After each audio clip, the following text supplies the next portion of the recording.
Evangelho, terça-feira da 12ª semana do Tempo Comum, hoje solenidade da Natividade de São João Batista.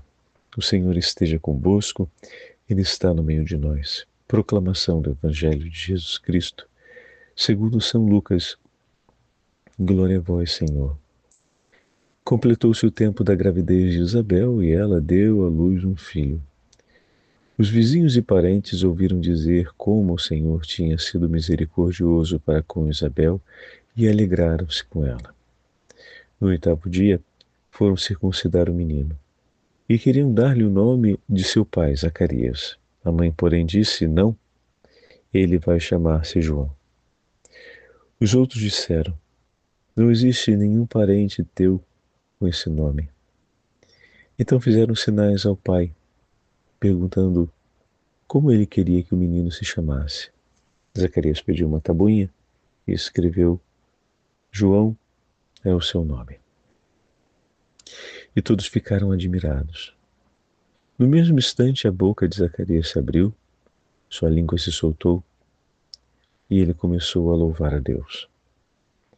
Todos os vizinhos ficaram com medo e a notícia espalhou-se por toda a região montanhosa da Judéia. E todos os que ouviam a notícia ficavam pensando: o que virá a ser este menino? De fato, a mão do Senhor estava com ele. E o menino crescia e se fortalecia em espírito. Ele vivia nos lugares desertos até o dia em que se apresentou publicamente a Israel. Palavra da salvação. Glória a vós, Senhor. Terça-feira da 12ª semana do Tempo Comum, hoje solenidade da Natividade de São João Batista. Em nome do Pai, do Filho e do Espírito Santo. Amém. Queridos irmãos e irmãs, hoje a Igreja celebra a Natividade de São João Batista. Queria fazer essa meditação com vocês, trazendo uma pequena biografia sobre a vida de São João Batista, acompanhada de uma belíssima homilia que escreve para nós ninguém mais do que Santo Agostinho de Hipona. São João Batista era filho de Zacarias e de Santa Isabel. Isabel, como vimos na missa da vigília, era descendente de Arão, e Zacarias trazia sobre si a graça do sacerdócio por hereditariedade. Sendo ele sacerdote, seu filho também teria a graça de ser o sacerdote do Senhor. Entretanto, o sacerdócio estava condenado, digamos assim, à sua conclusão pela esterilidade de Santa Isabel. Mas eis que o Senhor teve misericórdia e deu a eles a graça de terem um filho. Chamava-se Batista pelo fato de pregar um batismo de penitência. João, cujo nome significa Deus é propício, veio à luz em idade avançada de seus pais, como nos revela São Lucas. Foi parente de nosso Senhor Jesus Cristo e foi o precursor do Messias. É ele que aponta Jesus, dizendo: eis o Cordeiro de Deus que tira o pecado do mundo. Dele é que eu disse: depois de mim vem um homem que passou adiante de mim, porque existia antes de mim. De si mesmo, João Batista deu este testemunho quando foi questionado pelos homens: eu sou apenas a voz que clama no deserto, endireitai os caminhos do Senhor. São Lucas, no primeiro capítulo do seu Evangelho, narra a concepção, o nascimento e a pregação de São João Batista, marcando assim o advento do reino de Deus no meio dos homens. E hoje, na nossa meditação, nós ouvimos o texto sobre o seu nascimento.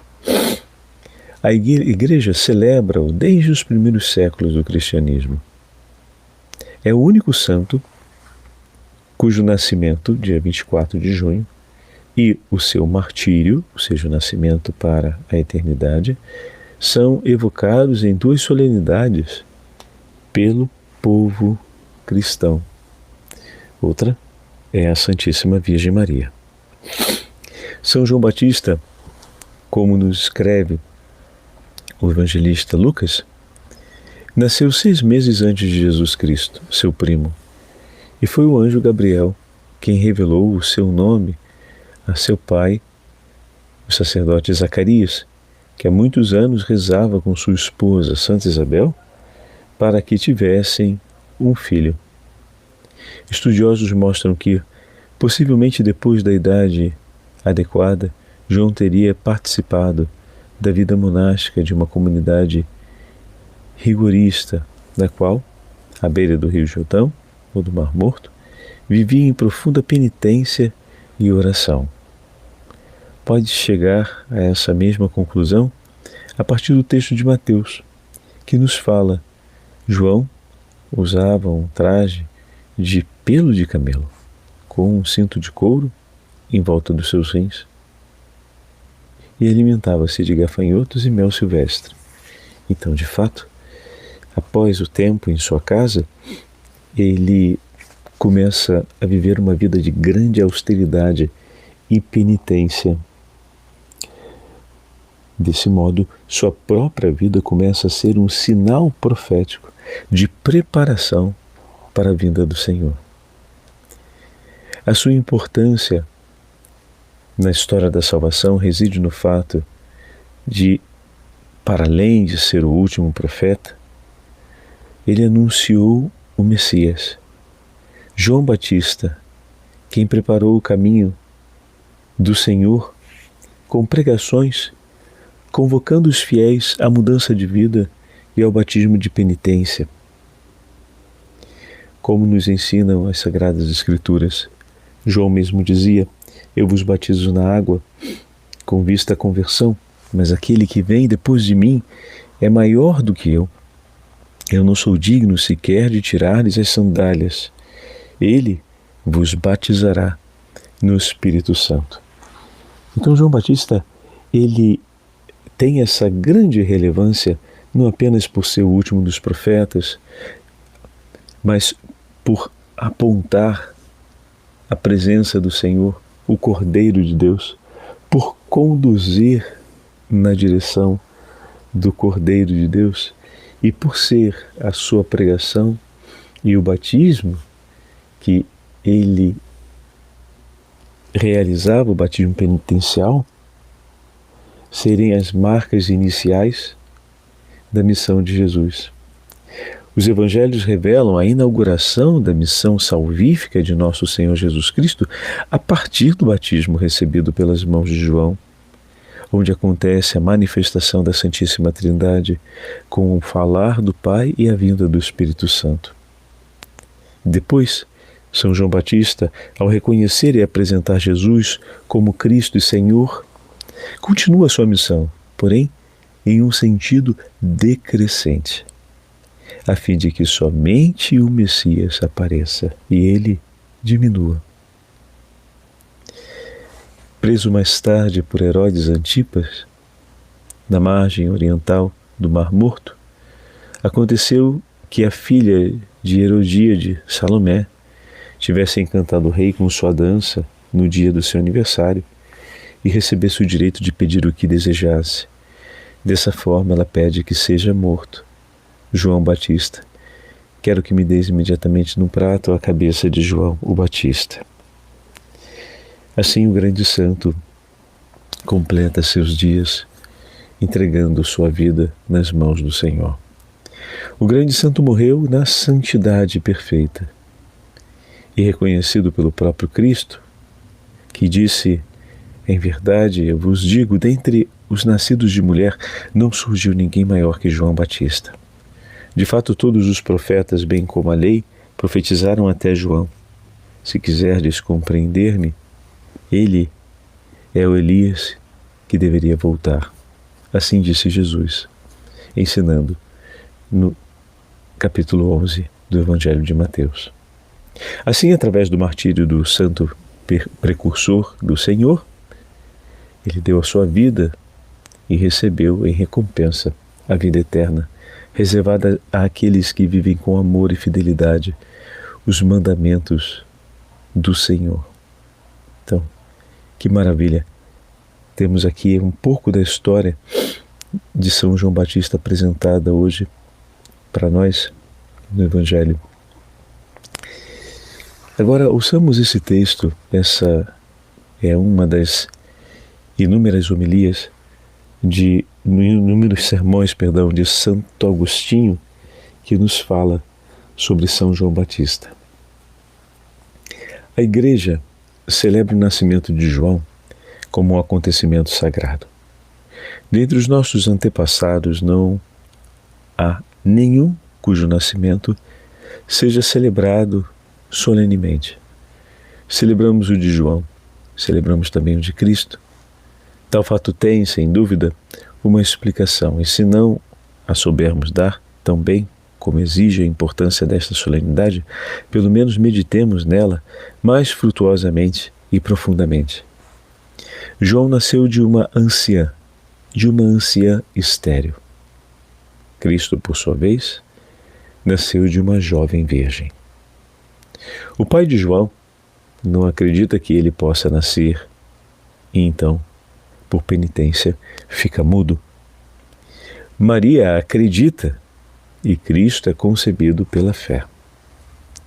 Eis o assunto que quisemos meditar e prometemos tratar. E se não formos capazes de perscrutar toda a profundidade de tão grande mistério, por falta de aptidão ou mesmo de tempo, aquele que fala dentro de vós, eu tenho certeza, mesmo em nossa ausência, vos ensinará ainda melhor. Nele pensais com amor filial, a ele recebestes no coração, dele vos tornastes um templo e ele habita em vossos corações. Por isso tende confiança, porque para além de nossas palavras, vai o falar de Cristo. João apareceu, pois, como ponto de encontro entre os dois testamentos, o Antigo e o Novo. O próprio Senhor o chama de limite quando diz a lei e os profetas até João Batista. Ele representa o Antigo e anuncia também o Novo. Porque representa o Antigo Testamento, nasce de pais idosos. Porque anuncia o Novo Testamento, é declarado profeta ainda estando nas entranhas de sua mãe. Na verdade, antes mesmo de nascer, ele exultou de alegria no ventre materno, cheio do Espírito Santo, a chegada de Maria Santíssima. Antes de nascer, já é destinado e revela-se de quem seria ele o precursor, antes de ser visto por ele e de ter visto, já exultou pela sua presença. Tudo isso são coisas divinas que ultrapassam, caríssimo irmão, a limitação humana. Por fim, nasce. Recebe o nome e solta-se a língua de seu pai. Relacionemos o acontecido com o simbolismo de todos esses fatos. Vejam, Zacarias, por penitência, emudece e perde a voz até o nascimento de João, o precursor do Senhor. Só então recupera a voz quando aquele que é a voz nasce. Que significa o silêncio de Zacarias? Não seria o sentido da profecia que antes da pregação de Cristo estava de certo modo velado, oculto, fechado? Mas com a vinda daquele a quem elas se referiam, pronto, tudo se abre e torna-se finalmente claro. Zacarias representa o povo de Israel que espera no silêncio a manifestação do tempo, onde tudo se tornará claro e compreendido. O fato de Zacarias recuperar a voz no nascimento de João tem o mesmo significado que o rasgar-se o véu do templo quando Jesus morreu na cruz. Tudo está completo. Tudo está apresentado. Se João se anunciasse a si mesmo, Zacarias não abriria a boca. Solta-se a língua porque nasce aquele que é a voz. Com efeito, quando João já anunciava o Senhor, perguntaram-lhe: quem és tu? E ele então respondeu: eu sou a voz que clama no deserto. João é a voz. O Senhor, porém, é o princípio, é a palavra. João é a voz no templo. Cristo é desde o princípio a palavra eterna, que agora habita no meio de nós e nos foi entregue para a nossa salvação. O Senhor esteja convosco, Ele está no meio de nós. Pela intercessão de São João Batista, desça sobre todos vós e permaneça para sempre a bênção do Deus Todo-Poderoso, Pai, Filho e Espírito Santo. Amém. Rezamos juntos, então, o 7º dia da nossa novena ao Sagrado Coração de Jesus. Ó coração reconhecido de Jesus, tenho-me mostrado sempre reconhecido às criaturas, ao passo que só convosco tenho sido um ingrato. Ó amável Jesus, quero agora amar-vos sobre todas as coisas e mais que a mim mesmo. Pelo resto de minha vida, quero empregá-lo unicamente em vos amar. Ó bem supremo de minha alma, fazei que conheça a vossa santa vontade e pronto estou para tudo, com o socorro da vossa graça. Ó Deus, que no coração de vosso Filho ferido por nossos pecados, vos dignais prodigalizar-nos os infinitos tesouros do amor, nós vos rogamos que, rendendo-lhe o preito de nossa devoção e piedade, também cumpramos dignamente para com ele o dever de reparação. Pelo mesmo Cristo, nosso Senhor. Amém. Sagrado Coração de Jesus, nós temos confiança em vós.